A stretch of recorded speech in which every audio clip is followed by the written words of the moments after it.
One of the world's largest entertainment companies, Sony Pictures, is suddenly brought to its knees. Employees can't log in, computers are frozen, and bizarre messages flash on screens across the company's headquarters. In a matter of hours, confidential files, personal emails, and even unreleased films are leaked online, exposing secrets that Sony never intended for the world to see. This isn't a movie script. This is the real story of the Sony hack, one of the most shocking and sophisticated cyberattacks of the 21st century. It was November 24, 2014, just days before Thanksgiving, when employees at Sony Pictures Entertainment arrived at work and found their screens overtaken by a mysterious image of a red skeleton, labeled #GOP for Guardians of Peace. Alongside it was a message warning Sony about the great damage the hackers would cause. At first, employees thought it was a prank, but soon they realized they were under attack. Within hours, files containing confidential data were being stolen and entire computer systems rendered useless. This was no ordinary hack. It was an organized, devastating operation that would eventually leak terabytes of Sony's most sensitive information to the public. But who was behind this attack? And why would anyone target an entertainment company with such ferocity? Initially, rumors suggested the attackers were disgruntled employees or rival studios. However, as the investigation unfolded, suspicions began to point to a different group altogether, a shadowy society of hackers with connections to North Korea, a regime that wasn't known for its sense of humor, especially when it came to how it was portrayed in the media. The timing of the hack was no coincidence.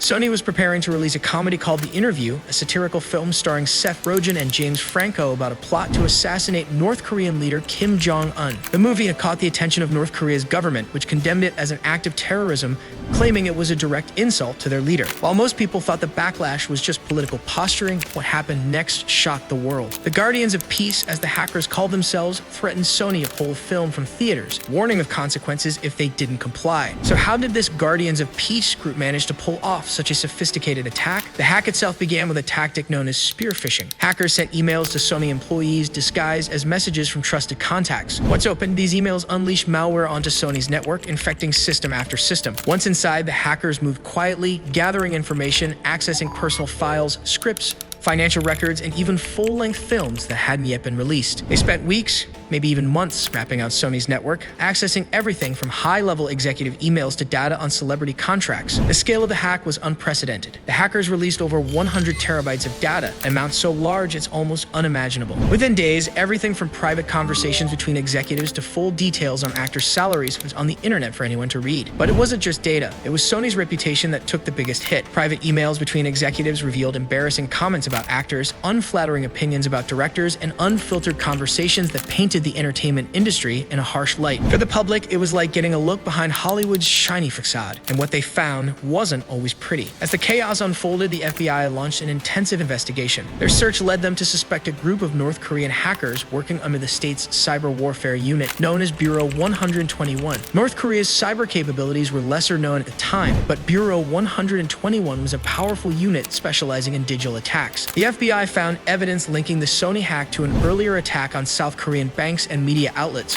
which had similar coding techniques and IP addresses originating from North Korea. The Guardians of Peace made a clear demand. Unless Sony pulled The Interview from theaters, they would continue to release damaging information. Faced with threats of further leaks, Sony's executives made the controversial decision to cancel the film's theatrical release.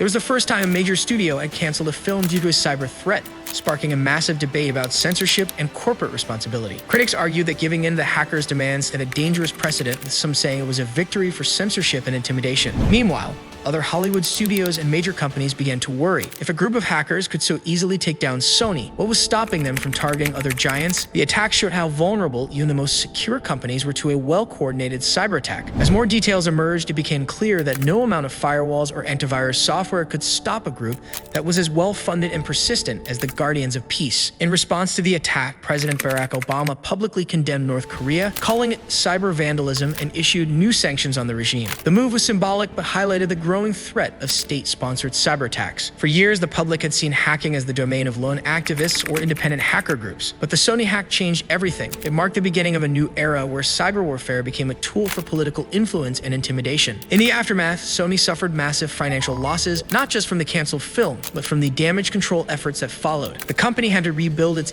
infrastructure from the ground up, and employee morale plummeted as workers dealt with the fallout of their private information being exposed to the public. It would take years for Sony to recover, power, and the hack remains one of the most costly cyber attacks in corporate history. But perhaps the most lasting impact of the Sony hack is how it changed our view of cybersecurity. The attack exposed vulnerabilities that most people hadn't considered, showing that even entertainment companies could be targets in international conflicts. It also changed how companies approach cyber threats, investing billions in advanced security and monitoring systems, recognizing that cyber attacks can come from anywhere and from anyone. And while the interview eventually saw a limited release on streaming platforms, the incident stands as a cautionary tale of what can happen when the digital world collides with the high stakes of geopolitics. The story of the Guardians of Peace and their attack on Sony Pictures is a stark reminder of the age we live in, where data is currency and hackers, even those hiding behind keyboards, can disrupt entire corporations, economies, and even political systems. To explore the full impact of this historic cyber attack and its consequences, check out our complete documentary on the 2014 Sony hack. This event redefined the boundaries of hacking and highlighted the fragile balance of power in the digital age.